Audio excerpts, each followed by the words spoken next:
With Killing Floor 2 being released soon for early access, fans of the series want to know what's changed between games, and I've comprised a list of everything that I've noticed.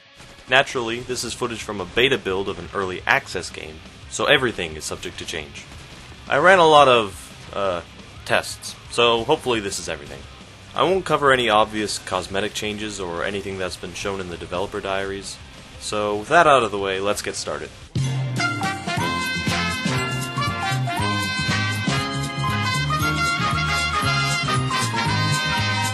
Before we even jump into the game, we have customizable characters. You can color swap the body and the head and also add accessories. There's an option to add vocals for the music tracks and minimize the automatic quasi-random banter of the player characters.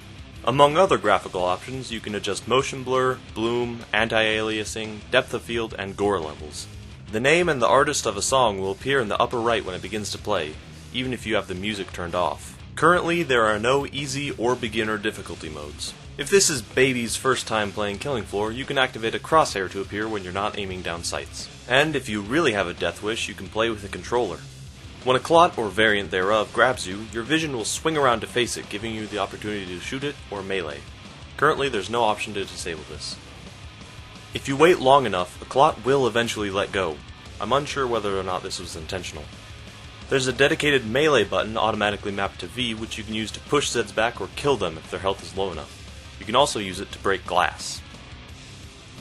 There's a dedicated run button automatically mapped to shift.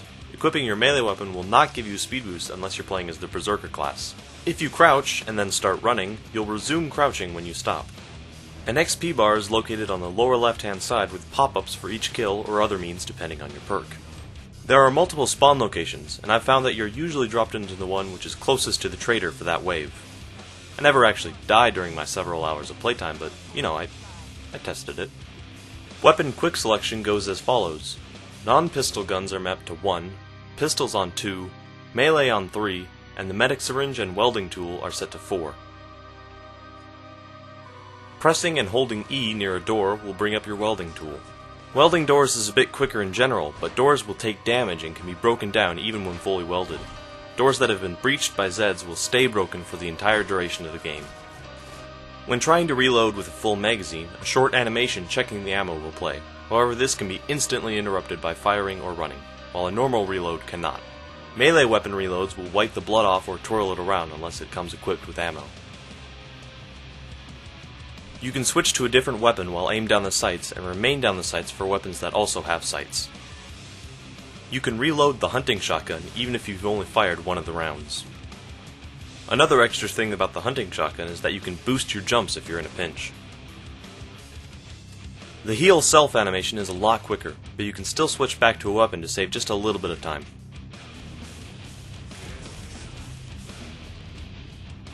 You cannot run through a person during the trade sequence between waves. Vlad the Impaler is now a Berserker weapon.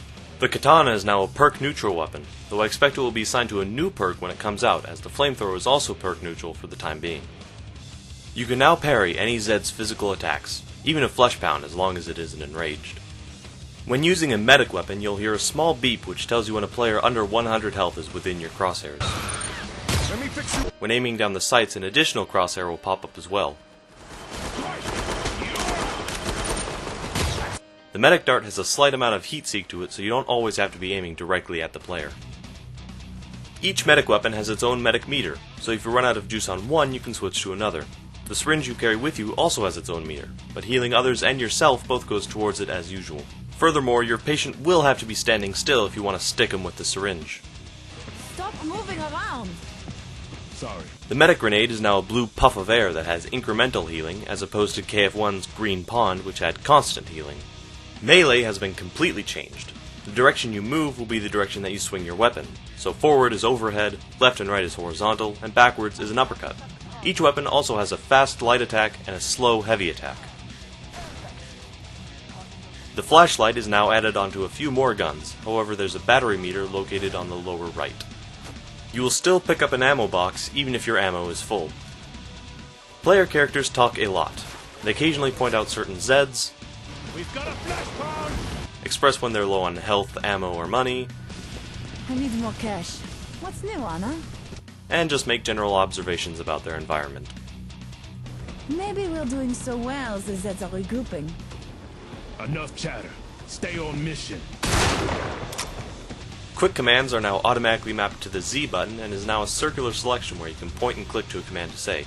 Responses are somewhat limited thanks to the auto banter, though I believe there are more planned for later. Eat shit and die. Dosh has physics. You may not be able to whop it out, but you can still make some fat stacks. It also has a much longer lifespan. This. Some Bit spare of cash for charity. someone If exists. anyone needs Some it. spare cash for someone who exists. Some spare cash for Charity. someone. Who wants If anyone money? needs it. Ready, folks? You can no longer bend over backwards. The trader seems to be some French AI who exists only as a voice in your head and deploys containers scattered about the map to be used as a shop. The trader will often advise a certain purchase depending on the situation you're in. She'll often recommend you buy armor, ammo, or a really big gun, and advise you not to spill any blood on her. You're running low on How ammo. we all doing? Buy some. I'm alright, thanks. When selecting the autofill option, armor is also included. You can now buy armor incrementally when empty, as opposed to needing to either buy a full set or have some armor already. As mentioned in one of the dev diaries, perks have different configurations unlocked as your perk level increases, up to level 25, but you're also given the ability to switch them up between waves. Again, this is another perk benefit, but overhealth and over armor are also present. Zeds will usually pop into existence like in the first game, but sometimes you can see them crawl out of a certain area like a manhole or vent. The Buzzsaw Bow and the Chainsaw have come together to form a new weapon called the Eviscerator. The Berserker gets a new type of grenade called the Concussion Grenade, which can stop a Zed's special attack, so a bloat can't puke, a siren can't scream, and it can derage a flesh pound. The Cyst is a new Zed which works much like the Clot, however it deals damage very slowly, and if it misses its grab, will stumble onto the ground. The Slasher is another Clot variant that just moves around a bit quicker, making it more difficult to line up a headshot. When a Scrake or Flesh Pound spawns, a global roaring sound will be heard by all players.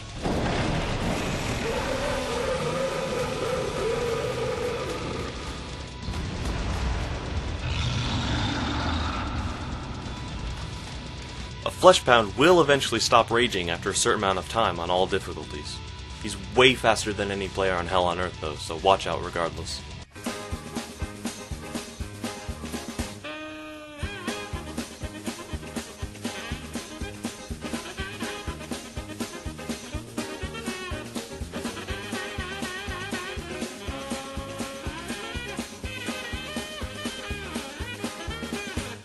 Husks can damage other Zeds with its attacks, and if you've dealt enough damage, it will charge at you.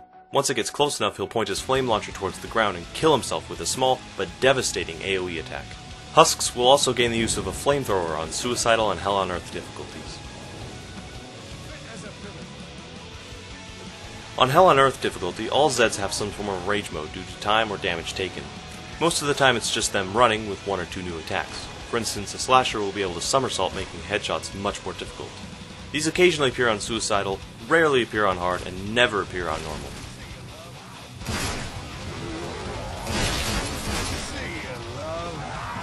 Crawlers hop much less frequently, making them as easy to kill as KF1 Stalkers. Stalkers are much more difficult to spot, making them as annoying as KF1 Crawlers. Neither Skrakes nor Husks can be stunned anymore. Rather, the new mechanic they share is the Stagger.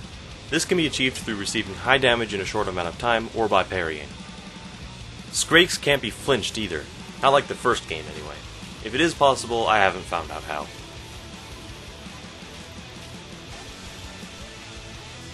This isn't really much of an addition, but you can shoot the Skrake's mask off.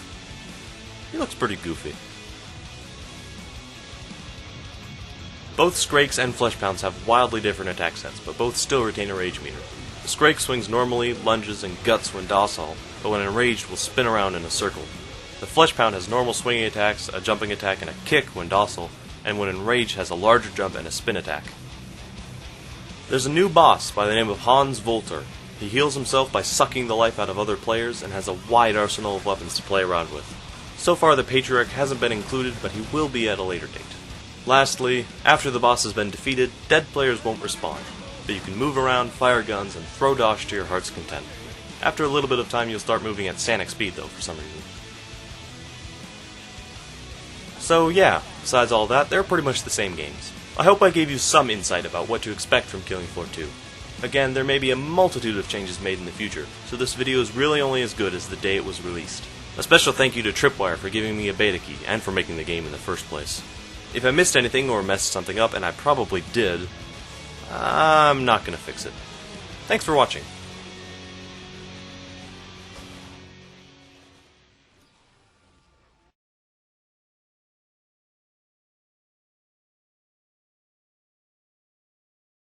I tried renouncing my Judaism in an attempt to stop Hans, but it didn't work. Money people, you going to lose. Take us some shit.